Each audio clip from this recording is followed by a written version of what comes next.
வணக்கம். 2 மணி செய்திகளை தொகுத்து வழங்குவதற்காக நான் ஆர் தேவப்பிரியன். இந்த நேரத்திற்கான தலைப்புச் செய்திகளை பார்க்கலாம். கன்னியாகுமரி, திருநெல்வேலி, தூத்துக்குடி, தென்காசி, விருதுநகரில் இன்றும் நாளையும் மிக கனமழைக்கு வாய்ப்பு. தேனி, ராமநாதபுரத்திற்கும் இன்று ஆரஞ்சு அலர்ட். சென்னை, திருவள்ளூர், செங்கல்பட்டு உட்பட 17 மாவட்டங்களில் இன்று கனமழைக்கு வாய்ப்பு. விழுப்புரம், கடலூர், மயிலாடுதுறை, திருவாரூர், நாகை, தஞ்சாவூரிலும் இன்று கனமழை பெய்யும்.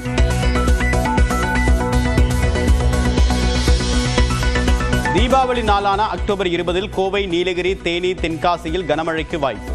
தீபாவளிக்கு முந்தைய நாளும் 6 மாவட்டங்களுக்கு கனமழை எச்சரிக்கை.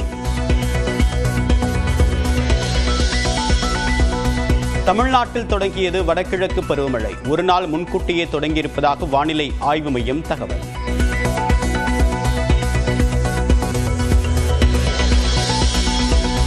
திருச்செந்தூர் முருகன் கோவிலுக்குள் மழைநீர் புகுந்ததால் பக்தர்கள் தவிப்பு. சிவன் கோவிலுக்குள் முழங்கால் அளவுக்கு தேங்கி நிற்கும் மழை நீர்.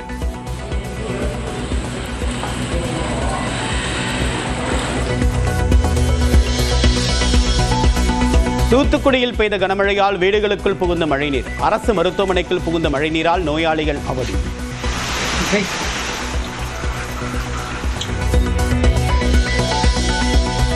மேற்கு தொடர்ச்சி மலைப்பகுதிகளில் பெய்த மழையால் குற்றாலத்தில் ஆர்ப்பரித்து கொட்டும் தண்ணீர்.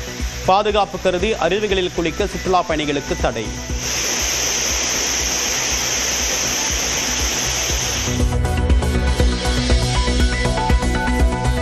விடுபட்டு விண்ணப்பித்த மகளிருக்கு டிசம்பர் 15ஆம் தேதி முதல் மகளிர் உரிமை தொகை. சட்டப்பேரவையில் துணை முதலமைச்சர் உதயநிதி ஸ்டாலின் அறிவிப்பு. முகாம்களில் பெறப்பட்ட விண்ணப்பங்களுடைய அடிப்படையில் தகுதியான மகளிருக்கு வருகின்ற டிசம்பர் மாதம் 15ஆம் தேதி முதல் கலைஞர் மகளிர் உரிமை தொகை திட்டம் வழங்கப்படும் என்று முதலமைச்சர் அவர்கள் முடிவெடுத்திருக்கிறார்கள். இந்த செய்தியை இந்த மாவட்டத்தின் மூலமாக இங்கே நான் உங்களோடு பகிர்ந்து கொள்ள விரும்புகின்றேன். கூட்டுறவு சங்க பணியாளர்களுக்கு 20% தீபாவளி போனஸ். 44,081 பேர் பயன்பெறுவார்கள் என்று தமிழ்நாடு அரசு தகவல். சித்த மருத்துவ மசோதா மீது சட்டப்பேரவை மாண்பை குறைக்கக்கூடிய வகையில் ஆளுநர் கருத்து தெரிவித்திருப்பதாக முதலமைச்சர் மு க ஸ்டாலின் விமர்சனம். ஆளுநரின் கருத்து நிராகரிக்கக்கூடிய தீர்மானம் பேரவையில் நிறைவேற்றம். மாண்புமிகு ஆளுநர் அவர் அனுப்பியுள்ள செய்தியில் மெசேஜ் இருக்கக்கூடிய அவரின் கருத்துக்கள் மற்றும் பேரவையின் மாண்பை குறைக்கக்கூடிய அந்த வார்த்தை அடங்கிய பகுதிகளை இப்பேரவை நிராகரிக்கிறது. மாண்புமிகு முதலமைச்சர் அவர்களுடைய தீர்மானம் பேரவையின் முடிவுக்கு விடப்படுகிறது. ஏற்போர் ஆம் என்க, மறுப்போர் இல்லை என்க. மறுப்போரே இல்லை என்று கருதுகிறேன். மறுப்போரே இல்லை. தீர்மானம் ஒருமனதாக நிறைவேறியது. கிட்னி முறைகேடு தொடர்பாக நடவடிக்கை எடுக்கவில்லை என்று சட்டப்பேரவையில் எதிர்க்கட்சித் தலைவர் எடப்பாடி பழனிசாமி குற்றச்சாட்டு. 2 இடைத்தரகர்கள் கைது செய்யப்பட்டு சுகாதாரத்துறை அதிகாரிகள் 7 பேர் மீது நடவடிக்கை எடுக்கப்பட்டிருப்பதாக அமைச்சர் மா சுப்பிரமணியன் விளக்கம். நிதி பங்கீட்டில் ஓர வஞ்சனையுடன் மத்திய பாஜக அரசு செயல்பட்டு வருகிறது. திமுக எம்பிக்கள் நாடாளுமன்றத்தில் பேசி நிதியை பெற்றிருக்க வேண்டும் என்று யுபிஎஸ் கூறியதற்கு முதலமைச்சர் பதிலடி. டெல்லிக்கு செல்லுகிற போதெல்லாம் பிரதமரை சந்திக்கிற போது இது குறித்து நான் விளக்கி சொல்லியிருக்கிறேன், மனுவை தந்திருக்கிறேன். முதலமைச்சர் கூட்டங்களை கூட்டுகிற போது கூட அந்த கூட்டத்தில் கூட நான் இதை பற்றி பேசியிருக்கிறேன். எனவே நாடாளுமன்றத்தில் தொடர்ந்து நாங்கள் ஒழித்துக் கொண்டு தான் இருக்கிறோம். நீங்களும் கொஞ்சம் இப்போ கூட்டணியில் இருக்கிற காரணத்தினால, கூட்டணியில் புதுசாக நீ சேர்ந்திருக்கிற காரணத்தினால நீங்களும் அதை வலியுறுத்த வேண்டும் என்றுதான் என்னுடைய கோரிக்கை. பல முறை தீபாவளியை ஒட்டி இன்று முதல் 4 நாட்களுக்கு சிறப்பு பேருந்துகள். சென்னையிலிருந்து மட்டும் 5,900 பேருந்துகள் இயக்கப்படுகின்றன. ஈரோடு மாவட்டம் சித்தோடு அருகே மேம்பாலத்தின் அடியில் தூங்கிய தம்பதியின் 1.5 வயது குழந்தை கடத்தல். சிசிடிவி காட்சிகளை ஆய்வு செய்து காவலர்கள் விசாரணை. திருமணம் செய்வதாக கூறி ஏமாற்றிய புகாரில் மாதம்பட்டி ரங்கராஜிடம் மாநில மகளிர் ஆணையம் 2.5 மணி நேரம் விசாரணை.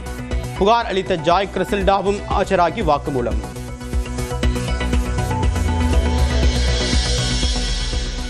சபரிமலை ஐயப்பன் கோவிலில் நாளை நடை திறப்பு. 22ஆம் தேதி குடியரசுத் தலைவர் திரௌபதி முர்மு தரிசனம். ஆந்திராவிலிருந்து கடத்தி வரப்பட்ட 2 கோடி ரூபாய் மதிப்பிலான கஞ்சா பறிமுதல். 320 கிலோ கஞ்சாவை கைப்பற்றி மத்திய போதைப் பொருள் தடுப்பு பிரிவு விசாரணை.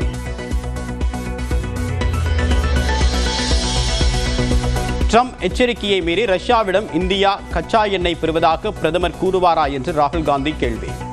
இந்திய நுகர்வோரின் நலனை பாதுகாப்போம் என்று வெளியுறவுத்துறை அமைச்சகம் விளக்கம்.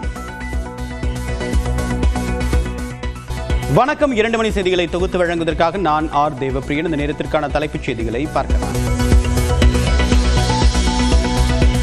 கன்னியாகுமரி, திருநெல்வேலி, தூத்துக்குடி, தென்காசி, விருதுநகரில் இன்றும் நாளையும் மிக கனமழைக்கு வாய்ப்பு. தேனி, ராமநாதபுரத்திற்கும் இன்று ஆரஞ்சு அலர்ட்.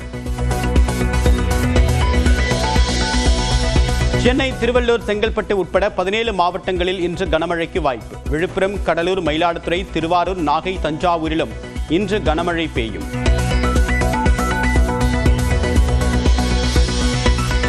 தீபாவளி நாளான அக்டோபர் 20 கோவை, நீலகிரி, தேனி, தென்காசியில் கனமழைக்கு வாய்ப்பு. தீபாவளிக்கு முந்தைய நாளும் 6 மாவட்டங்களுக்கு கனமழை எச்சரிக்கை. தமிழ்நாட்டில் தொடங்கியது வடகிழக்கு பருவமழை. ஒரு நாள் முன்கூட்டியே தொடங்கியிருப்பதாக வானிலை ஆய்வு மையம் தகவல்.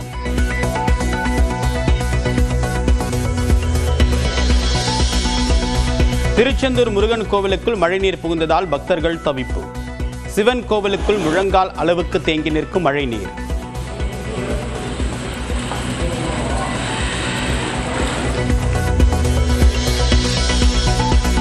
தூத்துக்குடியில் பெய்த கனமழையால் வீடுகளுக்குள் புகுந்த மழைநீர். அரசு மருத்துவமனைக்குள் புகுந்த மழைநீரால் நோயாளிகள் அவதி.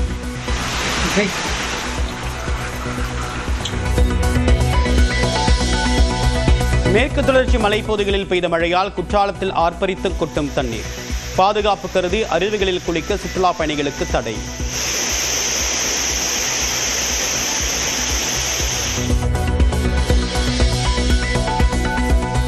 விடுபட்டு விண்ணப்பித்த மகளிருக்கு டிசம்பர் 15 முதல் மகளிர் உரிமை தொகை. சட்டப்பேரவையில் துணை முதலமைச்சர் உதயநிதி ஸ்டாலின் அறிவிப்பு. முகாம்களில் பெறப்பட்ட விண்ணப்பங்களுடைய அடிப்படையில் தகுதியான மகளிருக்கு வருகின்ற டிசம்பர் 15 முதல் கலைஞர் மகளிர் உரிமை தொகை திட்டம் வழங்கப்படும் என்று முதலமைச்சர் அவர்கள் முடிவெடுத்திருக்கிறார்கள். இந்த செய்தியை இந்த மாமன்றத்தின் மூலமாக இங்கே நான் உங்களோடு பகிர்ந்து கொள்ள விரும்புகின்றேன்.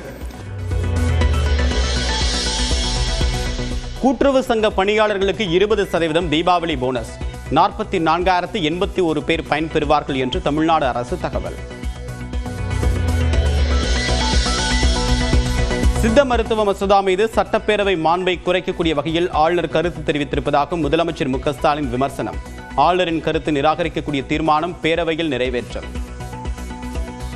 மாண்புமிகு ஆளுநர் அவர் அனுப்பியுள்ள செய்தியில் மெசேஜ் இருக்கக்கூடிய அவரின் கருத்துக்கள் மற்றும் பேரவையின் மாண்பை குறைக்கக்கூடிய அந்த வார்த்தை அடங்கிய பகுதிகளை இப்பேரவை நிராகரிக்கிறது. மாண்புமிகு முதலமைச்சர் அவர்களுடைய தீர்மானம் பேரவையின் முடிவுக்கு விடப்படுகிறது. ஏற்போர் ஆம் என்க, மறுப்போர் இல்லை என்க. மறுப்போரே இல்லை என்று கருதுகிறேன். மறுப்போரே இல்லை. தீர்மானம் ஒருமனதாக நிறைவேறியது. கிட்னி முறைகேடு தொடர்பாக நடவடிக்கை எடுக்கவில்லை என்று சட்டப்பேரவையில் எதிர்க்கட்சித் தலைவர் எடப்பாடி பழனிசாமி குற்றச்சாட்டு. 2 இடைத்தரகர்கள் கைது செய்யப்பட்டு சுகாதாரத்துறை அதிகாரிகள் 7 பேர் மீது நடவடிக்கை எடுக்கப்பட்டிருப்பதாக அமைச்சர் மா சுப்பிரமணியன் விளக்கம். நிதி பங்கீட்டில் ஓர வஞ்சனையுடன் மத்திய பாஜக அரசு செயல்பட்டு வருகிறது. திமுக எம்பிக்கள் நாடாளுமன்றத்தில் பேசி நிதியை பெற்றிருக்க வேண்டும் என்று யுபிஎஸ் கூறியதற்கு முதலமைச்சர் பதிலடி. டெல்லிக்கு செல்லுகிற போதெல்லாம் பிரதமரை சந்திக்கிற போது இது குறித்து நான் விளக்கி சொல்லியிருக்கிறேன், மனுவை தந்திருக்கிறேன்.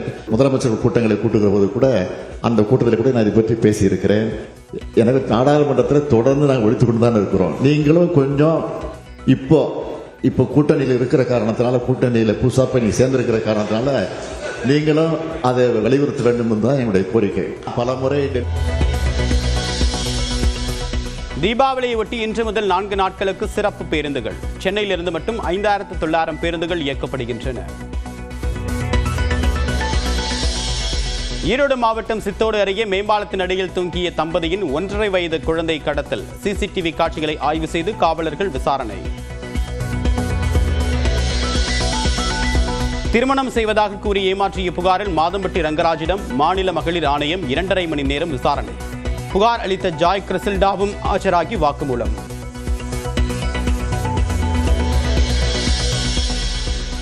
சபரிமலை ஐயப்பன் கோவிலில் நாளை நடை திறப்பு.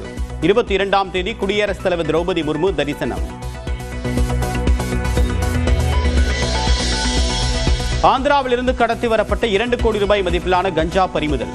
320 கிலோ கஞ்சாவை கைப்பற்றி மத்திய போதைப் பொருள் தடுப்பு பிரிவு விசாரணை.